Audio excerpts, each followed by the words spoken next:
back to Inner Peace, Better Health, the podcast where clarity meets action and transformation becomes tangible. Today's guest is Larry Easto, a seasoned professional with over 40 years of experience spanning law, consulting, coaching, and authorship. Larry's passion? Helping people bridge the gap between their current reality and their desired future. Not by handing over answers, but by empowering them with the tools and strategies to create their own. He is the author of How to Succeed in Your Professional Service Business, creator of your Transformation Connection video course, and a guide for anyone ready to embrace new beginnings and opportunities. Welcome to the show, Larry. It's an honor to have you. It's a pleasure to be here. Mhm. So, Larry, with such a diverse career, what inspired you to focus your work on transformation and helping others move from where they are to where they want to be? Well, that's a, that's a good question. Oh, excuse me. Um, when I look back at my life, I've had a lot of amazing experiences. I've done a lot of, I've achieved results that I'm really proud of. I've had a good life. It's not over, but it's been a good life. But there's been a lot of downsides. There's been a lot of crises. There's been a lot of things that uh, probably could have been done better. So I'm thinking, well, why not take a look back at what I've done and share some of the lessons I've learned along the way, some of the things that worked out well that I can do more of and get better at, and some of the things that didn't work out so well that I can do better next time around. And part of me has always enjoyed helping other people make a difference in their lives. So my thinking is that by drawing on my experience, I can help other people make a difference in their lives. Good experiences get even better when they're shared. So that's basically what it's all about. That's amazing. So, was there a personal turning point that shaped this mission? Um, it's been more of an evolution than a turning point. Um, I've made a lot of default decisions in my life, and in some respects they were default decisions, but in other respects it was think of sharpening a pencil. You continue to sharpen pencil to get to a finer and finer point. And as I think a major turning point was when I did my first book, and it was how to succeed in your home business, and it was basically business techniques and business strategies for people that didn't have a business background. And from there, I thought, well, there's more to running a business than the hard skills of business. Those kinds of things you learn in business school. There's all the personal kinds of things that go into it. So following the publication of my first book, I started to get more involved with personal growth, personal development, motivation, all of those kinds of areas of interest, and it really evolved. And I think probably about 3 years ago, we moved from the suburbs of Toronto to close to downtown, and it was a life changing kind of experience. I moved from the sameness of the suburbs to downtown area, and within a month of moving down here, I found the spiritual home I think I'd spent my entire life looking for. This is a church around the corner that has proved to be just an amazing experience, and that has just set my productivity through the roof. So it was an evolutionary kind of a thing, and I think moving from the suburbs to downtown is really what kickstarted the attention on going deeper and sharing more. If that makes sense. Did I just ramble on too much there? No, no, not at all.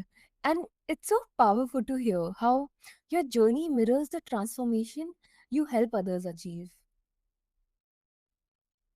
Well, yeah, and there again, it's not a sudden breakthrough. When I look back, I realized that my first summer job, as it were, was as a camp counselor, and so I was spending a lot of time helping younger kids with swimming or with outdoor skills or with whatever was around. So it started as a teenager and just kind of continued to evolve, regardless of what crazy course I may have been on at any given time. There was still that underlying desire, underlying need, underlying drive to help others help others learn how to live a better life. And so it's always been there. I guess I just got better and more focused at it and wasted less time as I moved through the process. Absolutely. So, you have created a video course called Your Transformation Connection. What's the core philosophy behind it, and how is it different from traditional self help approaches? Well, that's an interesting question. What it is, it's a combination of it's a combination of my own experience as well as training and experiential learning. So what I've done with it is gone through the process of talking about managing change on through the 12th lesson is continuous improvement. And it's not so much it's probably a self-help or self-guided tour is probably what it is. It asks the question that nobody asked me, that had I been asked them, in my teenage years and young adult years, life might have been a little bit different. But I've set it up so that there's like a 5 minute video course, and that's followed by exercises that people work on their own at their own time frame. And the point of that is to help them focus on their own experiences. So I try to set up the process that, okay, here is your experience. What does that mean to you? What did you think about it? What conclusions can you draw from it? And how can you apply those conclusions to your business or your work life? So it's almost a crash course in experiential learning using the participant's own life experience as the resource to build from. So instead of my saying, do this, do this, do this, it's a case of saying, what did you do? What can we learn from it? And how can you apply it? So I'm trying basically turning the mirror around and say, here's a good mirror for you. Let's see how it works to help you get to where you want to be from where you are.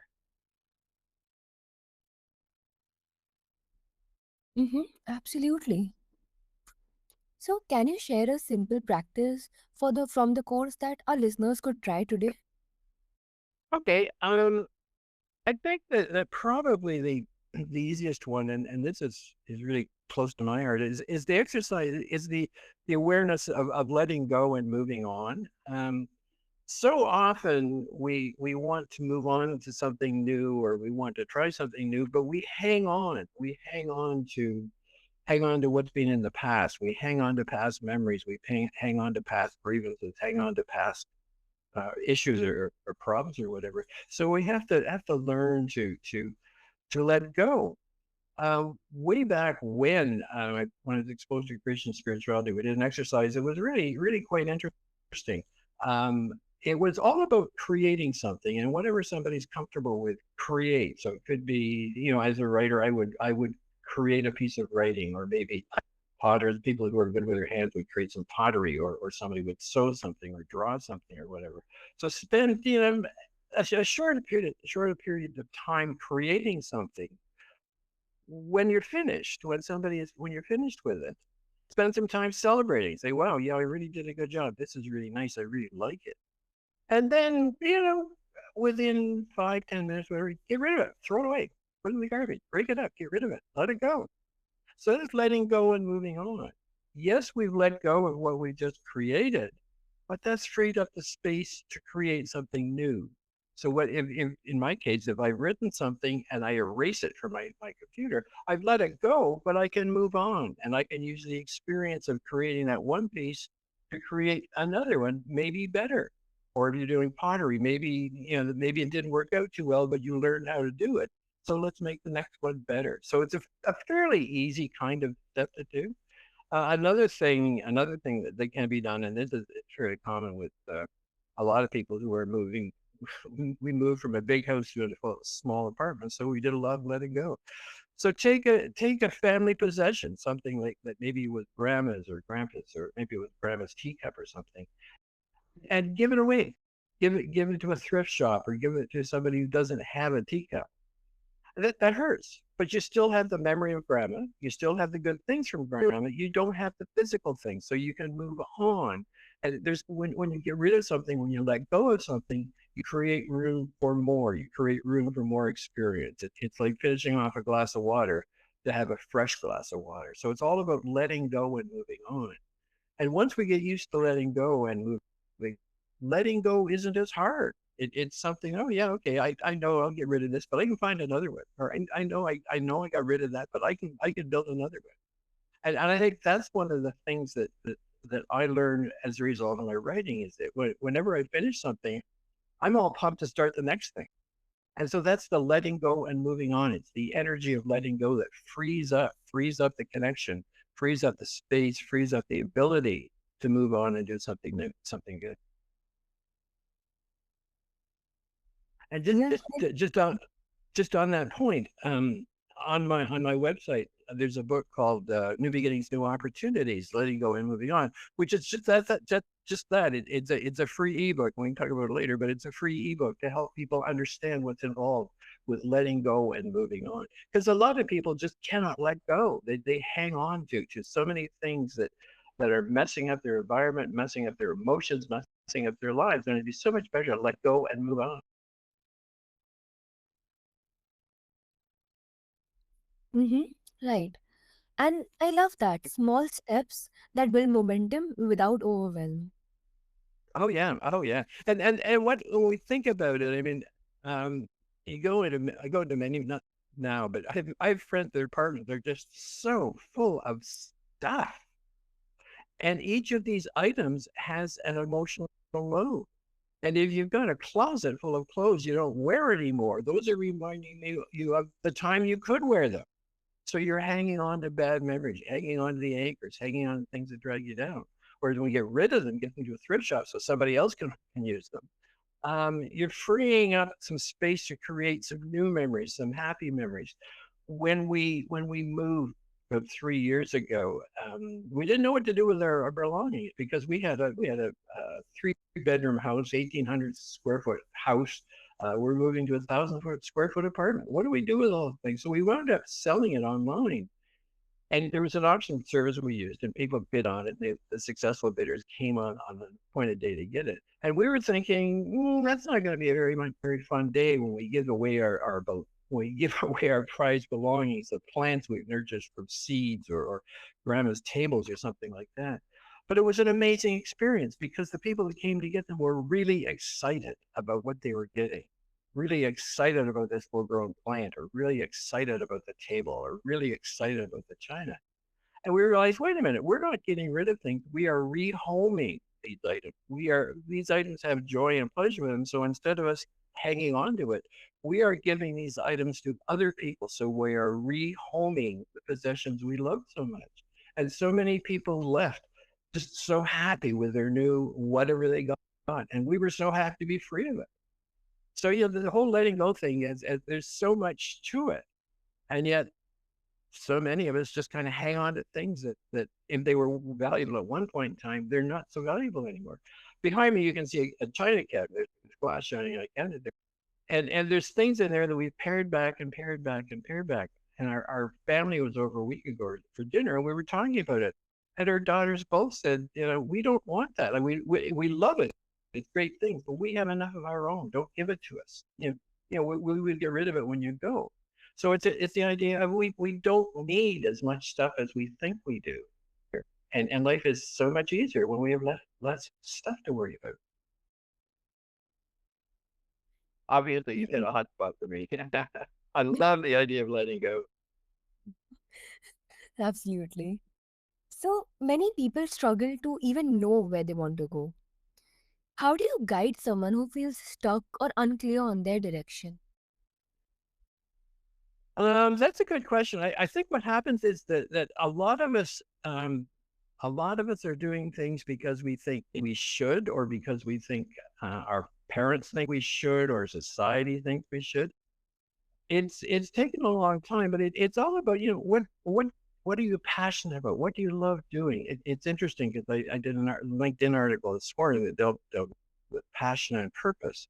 And the secret is to find out what you're passionate about and then build that into a purpose. A little story here. When I was 3 or 4 or 5, I don't know, just a little guy. I wanted to be a garbage man. I really wanted to be a garbage man in a weird way, and I don't know why, but I wanted to be a garbage man. And my family tells the story of one day that I went into the kitchen garbage and collected kitchen garbage and deposited it all around the house. Well, I kind of had it backwards. garbage men pick up, they don't deliver. But anyway, that was kind of a funny story. And then when I heard the concept of what do you love doing or what did you want to do, I thought, yeah, there it is. Okay, I was a garbage man, but I was bringing order out of chaos. I was making things tidy. I was organizing. I was cleaning up. I was letting go. So that's what I love to do. And in my career as a lawyer, as a coach, as a consultant, and all those other things I've done, I've helped other people clean up their messes. Maybe not physical, but clean up their emotional messes or clean up their business messes, that kind of thing. So I use that as an example. As a kid, I loved to clean up and organize. Well, later on in my career, my work involved cleaning up and organizing and planning. So it starts with what do you love doing? What do you absolutely love doing? And again, think of what you want to do as a kid. And then the next thing is how can we turn that into a passion? How can we turn what we love doing into a passion? So once that's there, the next part of it is just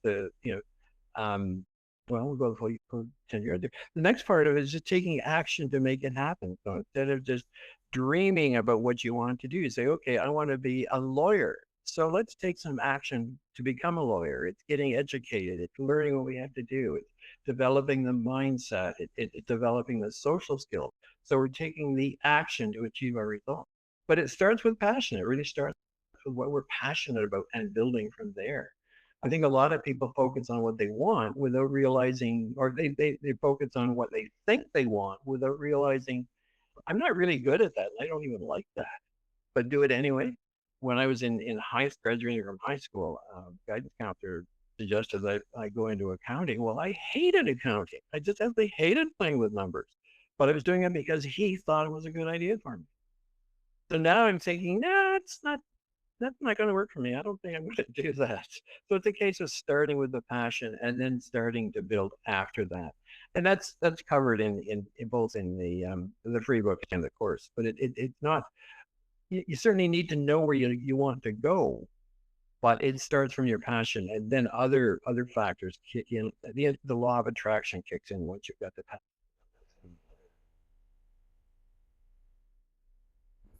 Mm-hmm.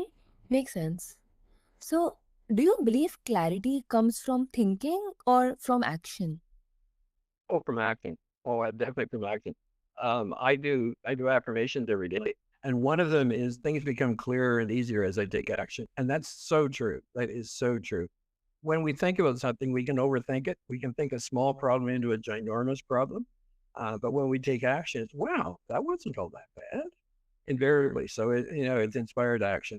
And even if you make a mistake, well, that's one less, that's one less thing you have to worry about. Well, we can learn from our mistakes. So again, a lot of people and people close to me do this, that they overthink things. They turn non-issues into mega issues. And that they become so overwhelming they can't even grab a hold of it. So action is so much better than thinking, and not just any action, and not everything. I mean, if process has 20 steps, well, you can't possibly do the 20 steps at the same time. One at a time, do one thing. And so even if it's a list of 1,000 things, you got to do one thing and one thing and then one thing and then one thing and one thing. Things become clearer and easier as we take action.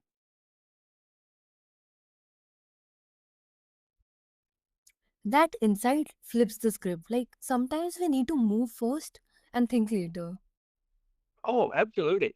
It, it in many respects, a wrong decision is better than no decision because a wrong decision says, okay, so that didn't work. Let's try something that will. Or if I do the same thing but change this, at least you're doing something. But if you still, if we're stuck pondering or thinking or worrying about what we're going to do, it just creates the momentum that holds us back. Momentum goes two ways. Momentum keeps us going, and momentum can also keep us stuck. When we overthink things and just don't take action, we get stuck for a long time. And I know a number of people who spend most of their time thinking about problems they had as kids. And that's why they're not succeeding as adults. Well, no, not really. That may be a part, but part of it is that you haven't really done anything. You got to, as I say, a mistake is better than nothing because it gives us a starting point. Hmm. So, You have published over 30 books and courses. What's one lesson you keep coming back to, no matter the topic?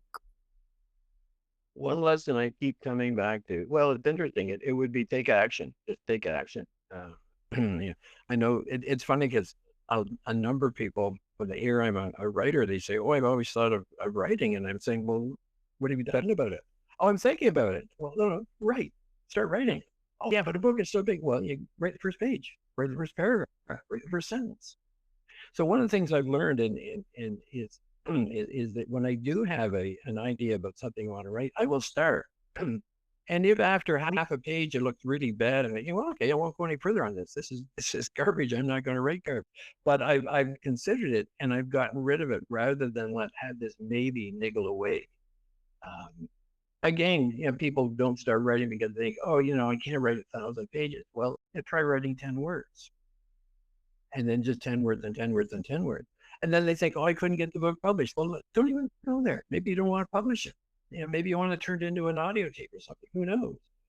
But if why do you want to write? Just starting to write gets us into the process. And it's like that right across the board. There's when there are things I don't want to do, like income tax, I force myself to take the first step, and the first step is gathering all the paper together. And once the next paper's together, I started the process, and then it's taking it to the tax preparation people, and on and on and on. So it's taking that one step to get it going.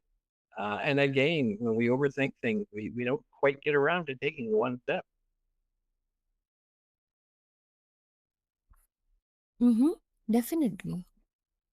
So, how has that lesson shown up in your life recently? Oh, um, good question. Good question. Um, I've got yeah, I've got a couple of things I want to do. I'm at the stage right now that I'm working on what I call my legacy project, which is I think I referred to that earlier. I'm trying to pull lessons out of my life experience. I've no intention of retiring. I don't know what retirement means. So many things I want to do. One of the things I want to do, I love pottery.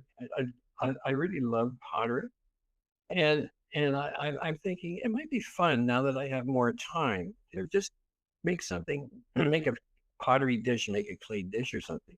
So instead of just playing around with it, I said, okay, let's do something. So I made a list of places in the area where I can go to take lessons and actually do it. I may not do it for another year or whatever, but I've taken the steps on it to get to plant it. I planted the seeds and now I'm going to let it grow.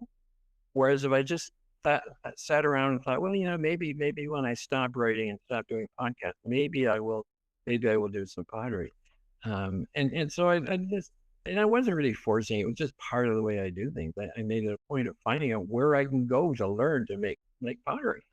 And now I know what I want to do. So it's now it's an idea that's planted in my brain, and I've taken the action. So I go, okay, yeah, I have an idea where I can go. I have an idea what I can do, and I'm starting to get an idea of what I want to create and what I want it to look like. So I'm starting to do that, and it's not a noble characteristic on my part. It's just something I've learned along the way. Stop talking and start doing. And even if it's a one small step, it's doing it. It's starting the process. It's a timeless truth, one that feels even more relevant in today's fast changing world. Absolutely, absolutely, and it's so easy. It's so easy to allow ourselves to be distracted. It's so easy to allow ourselves to come up with excuses for one reason or another. I'm doing a doing a 28-day meditation program just because I thought it was interesting. And one of the first things that the one of the first lessons was to put the phones away when you go to bed. Like do not go on a screen for an hour and a half before you go to bed, and don't have the phone. Don't even have the phone in your bedroom. And I've been doing it for a week now, and it's amazing. I'm sleeping. I've never had trouble sleeping, but sleeping is it's my sleeping is so sound and so relaxed. And I realized, okay, now now I'm not. Well, before I did that, I'd have a thought. in the middle of the night or something. So I reach for my phone and do a search to find something out. So I'd be distracting my brain from the task of sleeping. So now that I'm not doing that, I wake up more refreshed. So yeah, showing up, and it's a combination of showing up and taking action rather than saying, well, that's a good idea. Maybe I'll get around to that sometime. So it's just, as you say, it's showing up and being there. And yeah, it's interesting because I know other people who have their phones beside their bed, and they're like last thing at night they're reading the news or something, and first thing in the morning they're reading the news. Man, I can't think of a way of getting more depressed faster than reading the news before you go to bed first thing in the morning. It just I can't. Oh, that's the real downer. Especially here in Canada with the president of the United States doing what he's doing down there. Mhm. Right. So, for someone listening right now, feeling overwhelmed by the gap between their present and their goals, what's the very first step you'd recommend? Um, go to my website and grab the free copy of New Beginnings, New Opportunities. It's a tangible step. It's a free book. You don't have to give me your email address or anything. Just download it and read the first chapter. Um, there's nothing in it for me. I mean, it's free. It's out there.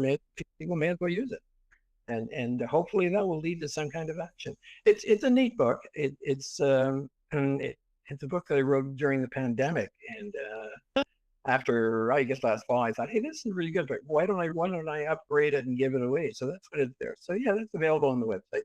So the first step would be to grab the free book. That's amazing. So, Larry, thank you for sharing such actionable wisdom and reminding us that transformation is a process of empowered choices. Listeners, if you're ready to take that first step towards your own next chapter, check out Larry's free ebook, New Beginnings and New Opportunities, and explore his work. This is inner peace, better health, because growth starts with the courage to begin. So until next time, keep moving forward.